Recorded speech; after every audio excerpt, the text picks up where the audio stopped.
अपने सभी दर्शकों का अपने इस YouTube चैनल में एक बार फिर हार्दिकम स्वागतम, अभिनंदनम, वेलकम और खैर मकदम करता हूं।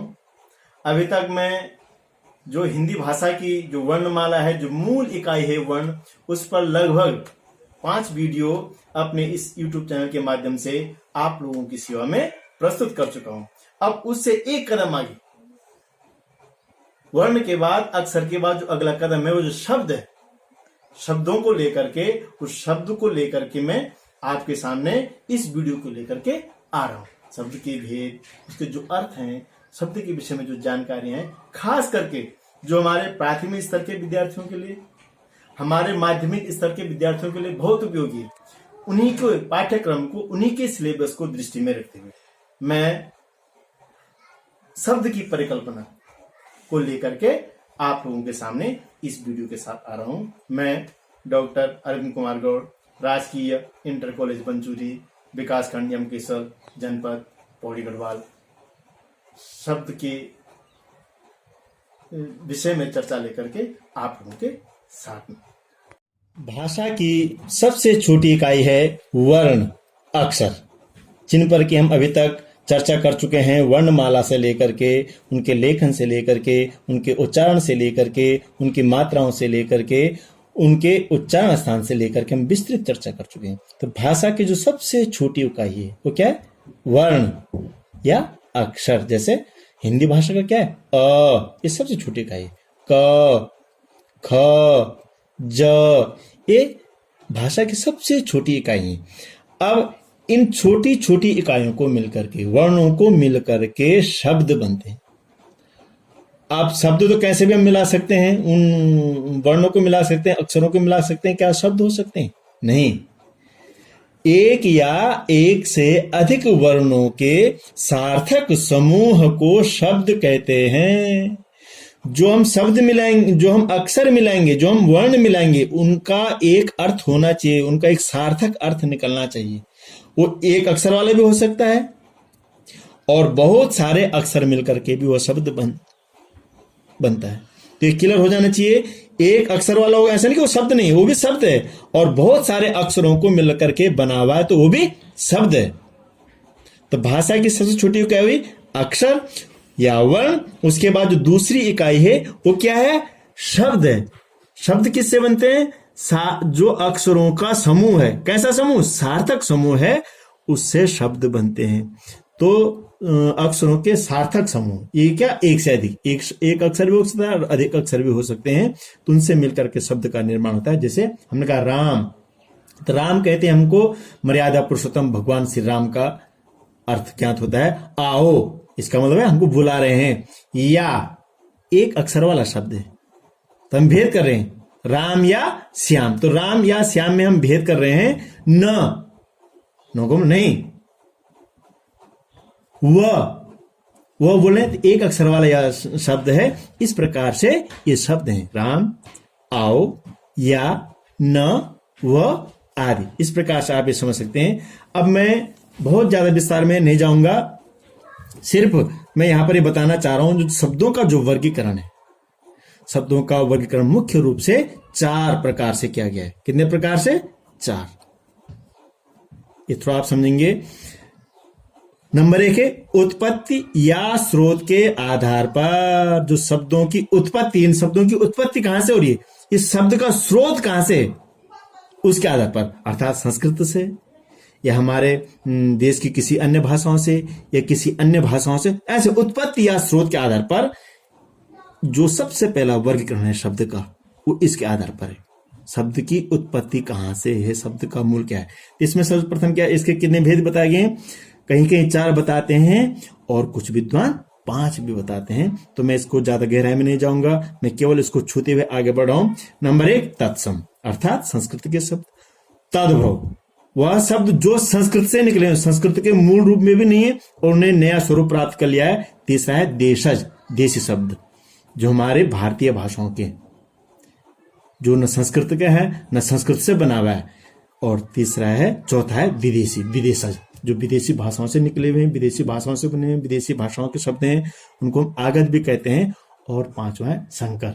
ये एक इसमें जैसे दो शब्द होंगे तो एक शब्द भारत का होगा या संस्कृत का, दूसरा दूसरी भाषा का होगा।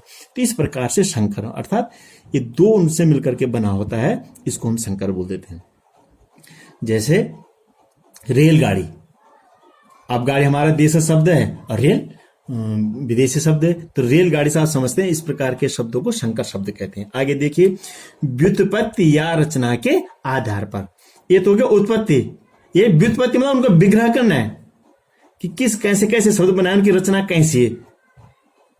तो इस आधार पर भी वाक्य के कितने शब्द को कितने उसमें बांटा गया है? 3, रूढ़ शब्द, यौगिक शब्द और योग रूढ़ शब्द। अगला है तीसरा, अर्थ के आधार पर शब्द के भेद। तो अर्थ के आधार पर शब्द के भेद, इसमें मत एक के नहीं है। कुछ विद्वान इस तरीके से बताते हैं और कुछ विद्वान दूसरे तरीके से बताते हैं। तो कुछ विद्वान क्या बताते हैं, और जो हमारे पाठ्यक्रम में भी लागू है फिलहाल परीक्षार्थियों के लिए, विद्यार्थियों के लिए, तो एक अर्थ शब्द, एक अर्थ वाले शब्द, अनेकार्थ शब्द, ऐसे शब्द होते हैं जिनके अनेक अर्थ निकलते हैं। तीसरा है समानार्थी शब्द, जिनको हम पर्यायवाची शब्द भी बोलते हैं। और चौथा है विलोम शब्द, विपरीतार्थक शब्द, विपरीत अर्थ वाले शब्द। ये हमारे पाठ्यक्रम में है, बहुत इनको बच्चों को ध्यान दिया जाता है, खास करके पर्यायवाची, विपरीतार्थक, अनेकार्थी और एकार्थी। और इसी में जो शास्त्रीय एक भाषा दी गई है कुछ विद्वानों ने, ये शास्त्रीय भाषा है वाचक शब्द, लक्षक शब्द और व्यंजक शब्द। ये बहुत आगे की चीजें, समय मिलेगा तो हम इस पर भी अलग से एक वीडियो बनाएंगे। फिलहाल मैं पहले भी चर्चा कर चुका हूं, हमारा जो उद्देश्य है माध्यमिक कक्षा और प्राथमिक कक्षा, उनको लेकर के हम यहाँ पर चर्चा कर रहे हैं। अगला जो शब्द का वर्गीकरण का जो एक स्रोत है वो है रूप परिवर्तन, अर्थात प्रयोग। हम शब्दों का प्रयोग कैसे करते हैं, शब्दों का प्रयोग कैसे किया जाता है, शब्दों का प्रयोग कैसा किया हुआ है, उस आधार पर हम शब्द की उनका वर्गीकरण करते हैं शब्द का। तो जो रूप परिवर्तन है, रूप परिवर्तन के आधार पर शब्द 2 प्रकार का होता है। नंबर 1 विकारी, नंबर 2 अविकारी। अब नाम से ही आपका स्पष्ट हो रहा है विकारी और अविकारी। विकारी मतलब जिसमें विकार हो रहा है, जिसका रूप बदल रहा है, लिंग बदलने पर बदल रहा है, काल बदलने पर बदल रहा है, पुरुष बदलने पर बदल रहा है, इस प्रकार है विकारी, जिसमें विकार हो रहा है। और अविकारी मतलब जिसमें कोई विकार नहीं हो रहा है, कोई लिंग बदल रहा है तो उसका वो चेंज हो रहा है, काल बदल रहा है तो वो परिवर्तन नहीं हो रहा है, स्थान बदल रहा तो उसमें किसी प्रकार का कोई परिवर्तन नहीं हो रहा है। तो स्पष्ट ये समझ लीजिए, विकारी शब्द उनको बोलते हैं जो लिंग के साथ, काल के साथ, विभक्ति के साथ, वचन के साथ, पुरुष के साथ बदलता है, वो विकारी शब्द होते हैं। और जिनमें लिंग का, वचन का, काल का, विभक्ति का, स्थान का किसी प्रकार का कोई प्रभाव नहीं पड़ता जिन शब्दों पर, उनको अविकारी शब्द बोलते हैं। अविकारी शब्द को हम अव्यय भी कहते हैं।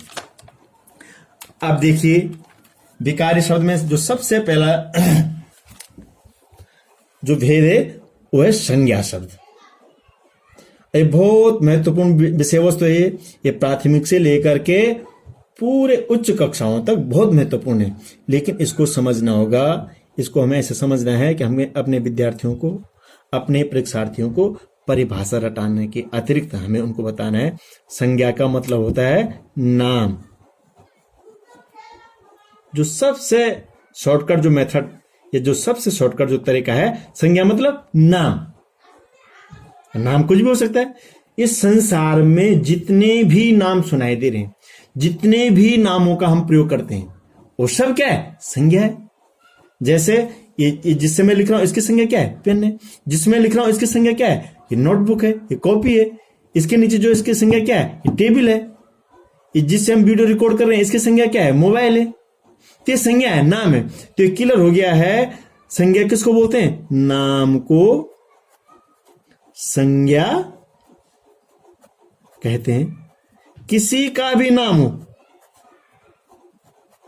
किसी का भी मतलब, अब जो वस्तु का नाम है, किसी प्राणी का नाम है, किसी जगह का नाम है, किसी व्यक्ति का नाम है, सबके नाम को, जितने भी नाम है संसार में, विश्व में जितने भी नाम हैं, विश्व में जितने भी नाम हैं, इन नामों को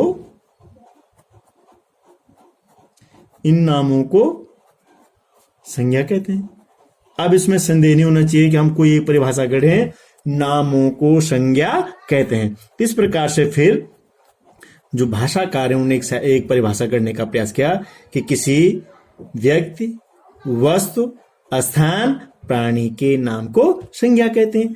अब जैसे व्यक्ति का नाम क्या आ गया, दशरथ, ये उदाहरण है।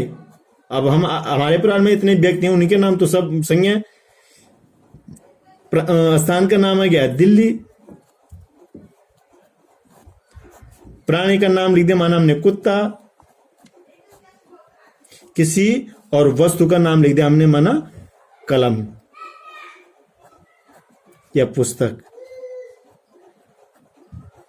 तो आप यहीं तक सीमित न रहें कि ये बताया जाए तो यही संज्ञा है, नहीं, जितने भी नाम विश्व में, मैं जोर दे के बोल रहा हूं, जितने भी नाम इस संसार में है सब के सब संज्ञा है, नाम को ही संज्ञा कहते हैं। क्लियर हो जाना चाहिए।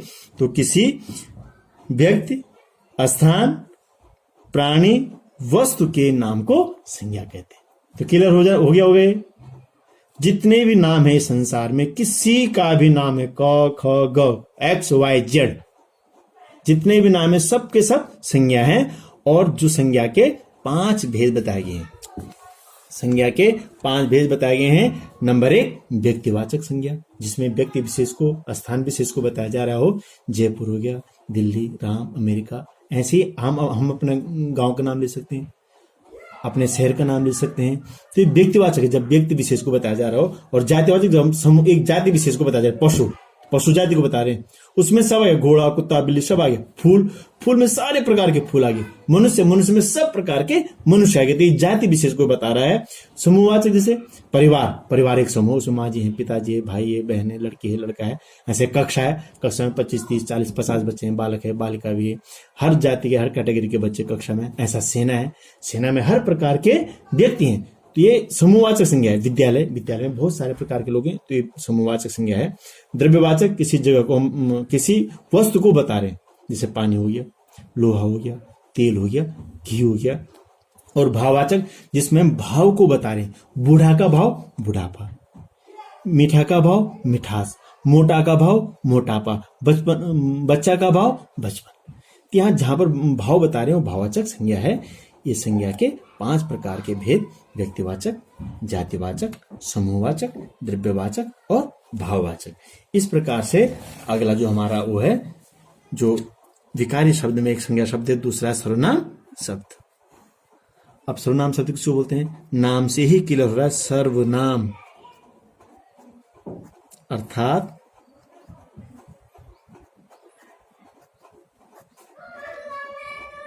सबके नाम। सर्वनाम को सबके नाम, ये संज्ञा में बता दे, जितने भी नाम है सब क्या है? संज्ञा है। अब क्या है? इन सब के नामों के स्थान पर जिन शब्दों का प्रयोग किया जाता है, जिन शब्दों का प्रयोग किया जाता है उसे सर्वनाम शब्द कहते हैं। उसे क्या कहते हैं? सर्वनाम कहते हैं। ध्यान दें, आप परिभाषा के चक्कर में पढ़ें, आप इसको आत्मसात करने का प्रयास करें। सर्वनाम किसको बोलते हैं? जो संज्ञा के स्थान में प्रयोग किया जाए, अर्थात जैसे दशरथ, दिल्ली, कुत्ता, कलम, पुस्तक, एक कहा था। अब हम इनका प्रयोग नहीं करेंगे। मैं उदाहरण के लिए एक वाक्य लिख रहा हूं, दशरथ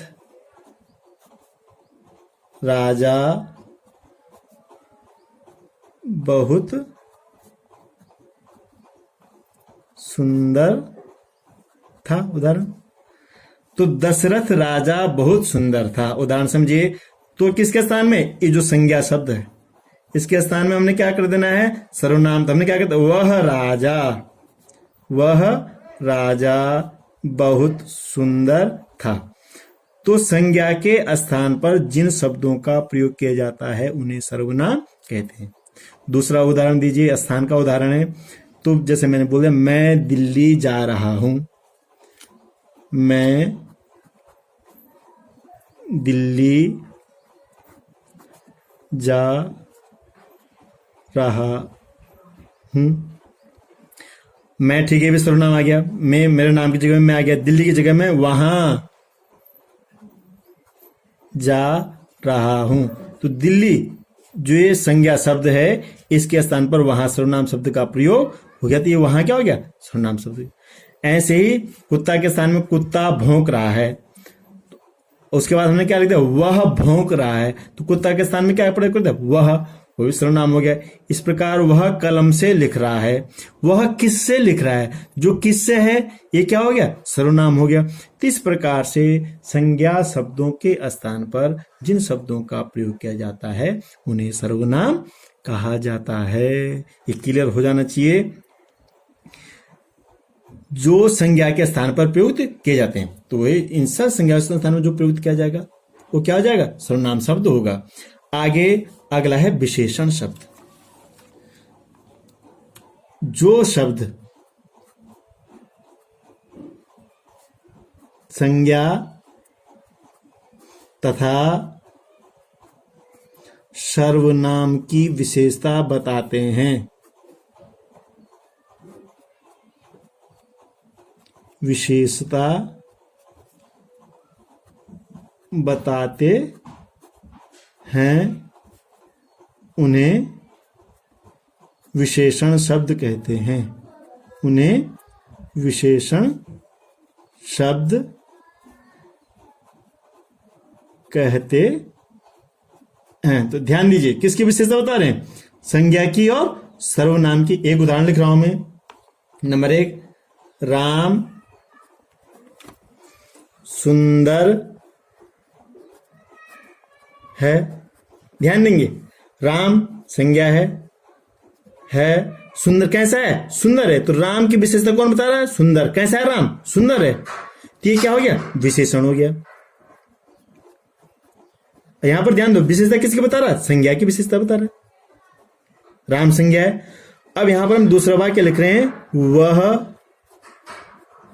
बुरा है। वह सर्वनाम है, बुरा इसकी विशेषता बता रहा है वह की। तो बुरा क्या है, विशेषण है। बुरा क्या हो गया यहां पर, विशेषण। किसकी विशेषता बता रहा है, वह की। तो ये क्या है, ये सर्वनाम है। तो ये बुरा क्या हो गया, विशेषण। यहां पर सुंदर क्या हो गया, विशेषण। तो जो शब्द, ये यहां पर बुरा शब्द है, यहां पर सुंदर शब्द है। अगला उदाहरण दे रहा हूं मैं, नंबर 3, गुलाब लाल है। गुलाब क्या है, संज्ञा है। गुलाब कैसा है, लाल। गुलाब की विशेषता कौन बता रहा है, लाल शब्द बता रहा है। तो ये लाल क्या हो गया, विशेषण। और किसकी विशेषता, संज्ञा की विशेषता बता रहा है। ये लाल क्या हो गया, विशेषण। इसी प्रकार से वह गोरा है, वह सर्वनाम पद आ गया। और वह की विशेषता कौन बता रहा है, गोरा बता रहा है। वह कैसा है, गोरा है। गोरा कौन है, वह है। तो ये इसकी विशेषता बता रहा है, तो ये विशेषण हो गया। गोरा यहां पर क्या हो गया, विशेषण हो गया। तो ये क्लियर हो जाना चाहिए कि जो शब्द संज्ञा और सर्वनाम की विशेषता बताते हैं उन्हें विशेषण कहते हैं। और जो लिंग संज्ञा और सर्वनाम का होता है वही लिंग क्या होता है, उस विशेषण का भी होता है। आगे इसी में एक शब्द है क्रिया। जिस शब्द से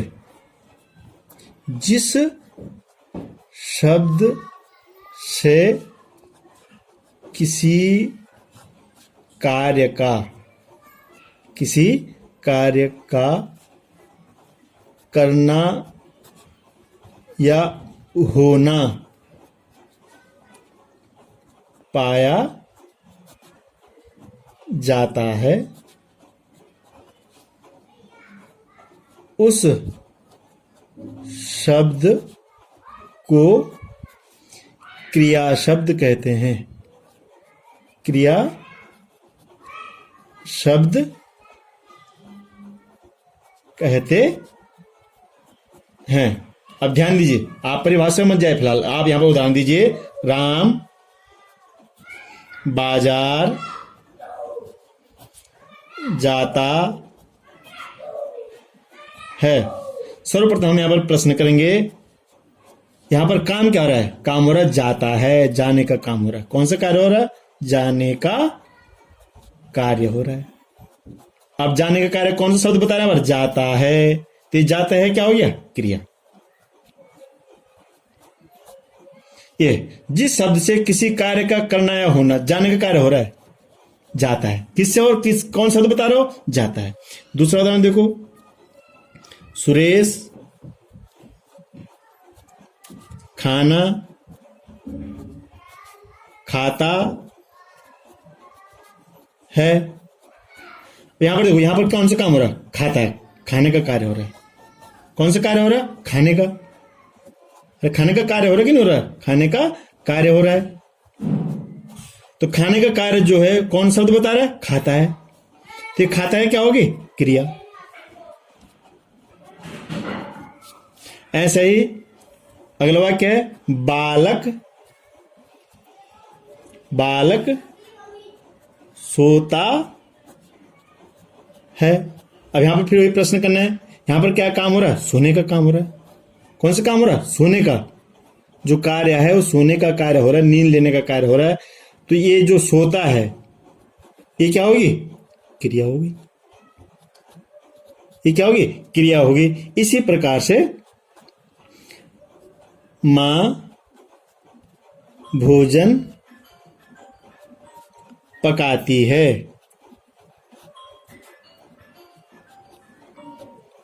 अब यहां पर क्या कार्य? पकाने का कार्य हो रहा है। कौन सा कार्य हो रहा है?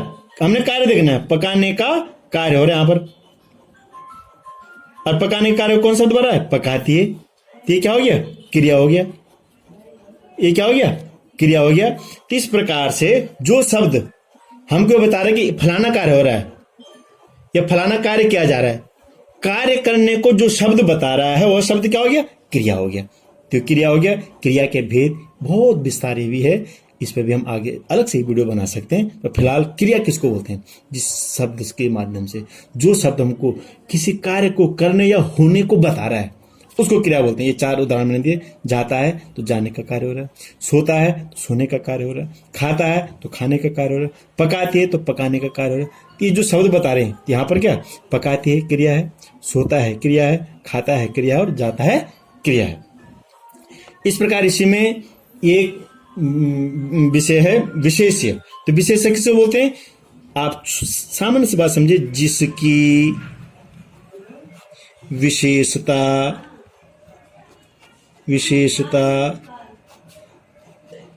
बताई जाती है उसे विशेष्य कहते हैं। सामान्य सी बात है। हमने इससे पहले जो विशेषण पढ़ा उसमें क्या था? संज्ञा और सर्वनाम की विशेषता बताता है। तो जो विशेषता बताता है विशेषण है। किसकी विशेषता बताई जा रही है? संज्ञा और सर्वनाम की। तो संज्ञा और सर्वनाम क्या होगी? विशेष होगी। संज्ञा और सर्वनाम क्या होगी? विशेष होगी। विशेषण क्या मैं बोल रहा हूं यहां पर एक वाक्य लिख रहा हूं मैं, राम अच्छा बालक है। यहां पर अच्छा क्या है? विशेषण है। कौन है अच्छा? राम। तो ये तो क्या हो गया? अच्छा तो क्या हो गया? विशेषण। और किसकी विशेषता बता रहे हैं? राम की। तो राम क्या हो गया? विशेष्य। नंबर 2, बालिका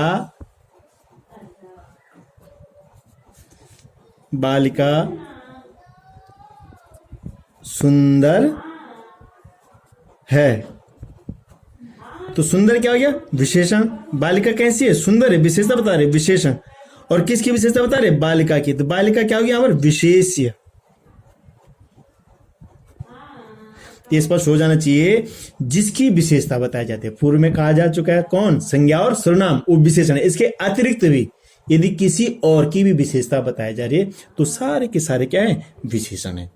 वो विशेष्य हैं, जिसकी विशेषण के द्वारा जिनकी विशेषता बताई जा रही है वो क्या है, विशेष्य है। इसी में अगला एक आता है, पाठ्यक्रम में है हाई स्कूल में भी, प्रविशेषण। जो शब्द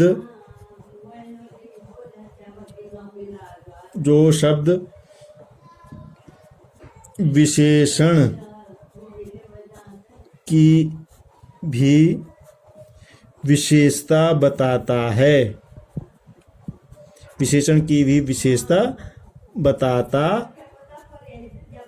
है, उसे प्रविशेषण कहते हैं, प्रविशेषण कहते हैं। ध्यान दीजिए, क्लियर, ये आप ध्यान दीजिए, जिसकी विशेषता बताई जा रही है विशेष्य, जो विशेषण बता रहा है, जो विशेषता बता रहा है वह विशेषण, और तीसरा है प्रविशेषण, जो विशेषण की भी विशेषता बताता है उसे बोलते हैं प्रविशेषण। जैसे गुलाब का रंग बहुत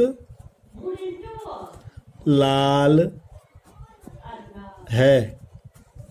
नंबर 2, फूल पर बहुत कम सुगंध आ रही है। अब ध्यान दो, गुलाब का रंग बहुत लाल है, तो लाल क्या हो गया, विशेषण है। किसका विशेषण, गुलाब का।